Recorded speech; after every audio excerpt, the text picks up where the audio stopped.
what we've been finding, we talked about 92% support for Biden in 2020, but the average of polling this year suggests that Biden is on 69% now and Wow. Trump on 18% among black voters. And that may not sound like a huge difference, but it could in states like Michigan, where the Democrats really pile up the votes in Detroit, which is a majority black city, and also in Georgia, where Atlanta is where the Democrats really get their votes, another black city. That this could make a critical Mm. difference because those are swing states that really we know just a handful of states will decide this election in November. Now, are some black American voters deserting Joe Biden for Donald Trump? And could it be enough to make a crucial difference in November's presidential election? The Times' assistant US editor David Charter has been in the state of Michigan, watching President Kamala Harris try to shore up Democrat support among the African American communities there. Give us some context here. Black Americans historically tend to overwhelmingly vote Democrat, right? Correct. In the 2020 election, it was 92% of black Americans who voted for Biden and just 8 for Trump. Wow, that is significant. And historically, what are the reasons for that? Yeah, it goes back really, I think, to FDR. Just the New Deal was the start of it. I think was seen as a leg up for the working class. Obviously, that helped the black community as well. But it really comes down to the 60s and the civil rights movement. Kennedy and Johnson, the two Democratic presidents in the 60s, who passed a lot of the civil rights legislation. Truman actually ended desegregation in schools, another Democrat, but there was a lot of advances just to normalize the situation for black people in America and end discrimination. And that really built an enormous level of support among black Americans for the Democrats.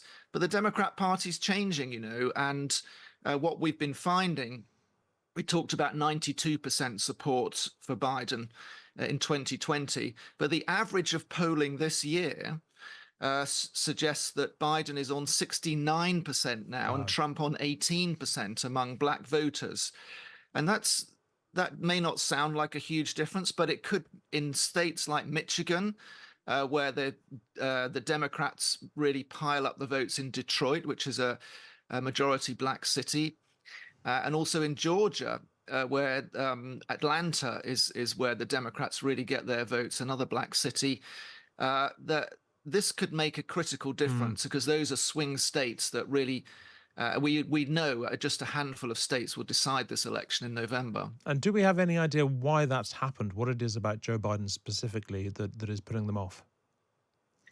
Yeah, I think there's several factors. I mean, quite a lot of it does come back to the economy, I think, and it's the same forces that are making white voters who backed Biden think twice, perhaps, impact on black voters. Of course, the runaway inflation that has broadly been tamed, but is still fairly high. And of course, prices haven't come down in a lot of food staples. I quite often when I go to an event, I went to Kamala Harris had an event in Detroit on Monday that I went to, but I just crossed the road and went to a supermarket in a fairly sort of working class area of Detroit. And people tell me the same thing. This was a black area where people say, just 2 or 3 years ago, I'd be getting 4 or 5 bags for my $100. Now I'm getting 2 bags of food, and Mm. that's really hit home. And But there are various, perhaps more things specific to the black community, and the polling shows that it's younger people. Actually, that's also general in America. Younger people are not into Biden at all. He finds it very difficult to speak to them, but. Like social science and political experts suggest that this civil rights movement of the 60s is just ancient history to yeah, younger but Americans, and it's just not something that would builds the same loyalty towards the party. But I mean, more recently, Donald Trump was, I mean, certainly not sort of sympathetic to the Black Lives Matter movement, and I mean, his politics, many would not necessarily regard as being that sort of racially equable, shall we say. What appeal does he have to black voters? Interestingly, Hugo, several people mentioned to me that they remembered the stimulus check that they got from Donald Trump, Right. because during the pandemic, most lower income families received $1,000 check during towards the end of 2020, just to help them get by, because so many people were being laid off from work. And Trump insisted that he signed these checks. It looked like it had come directly from the president. Of course, it had been voted by Congress, but Trump insisted he signed them. And this has really stuck in the mind. People remembered this. Donald Trump gave us cash, and that was one thing that I'd forgotten about it a bit. Actually, I must admit. And it was one thing that really struck me about the way that Trump is very clever at using what opportunities he gets to market himself To to blue land collar and voters, basically. stick in the mind. So how are the Democrats deploying Kamala Harris then in order to fight back? So Kamala Harris has been on a tour of swing states promoting the policies on abortion. You may recall that the Supreme Court abolished the universal right of access to abortion in America. And this is something that is being used as an appeal largely to female voters. And I must say that the statistics show among the black vote that the female black vote is holding up for the Democrats rather well. It's the male black vote that's drifting away. And not necessarily to Trump, I would say as well. I mean, it's a lot of black voters that you speak to, they just don't know who to vote for. Again, that's a common complaint from Americans generally. But now Harris is on an economic opportunity tour.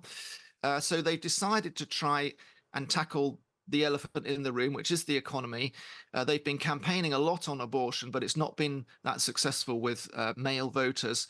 So now she's trying this. It was really road testing a speech this week that has a lot of offers, especially to the black community, a lot of grants for minority businesses, help with buying your first house, which is a bigger deal for black Americans who are 40% less likely than white Americans to own their own home, for example. Sure. So these are the appeals they're making. Thank you very much indeed, David Charter. Great pleasure to speak to you. That is the Times assistant US editor.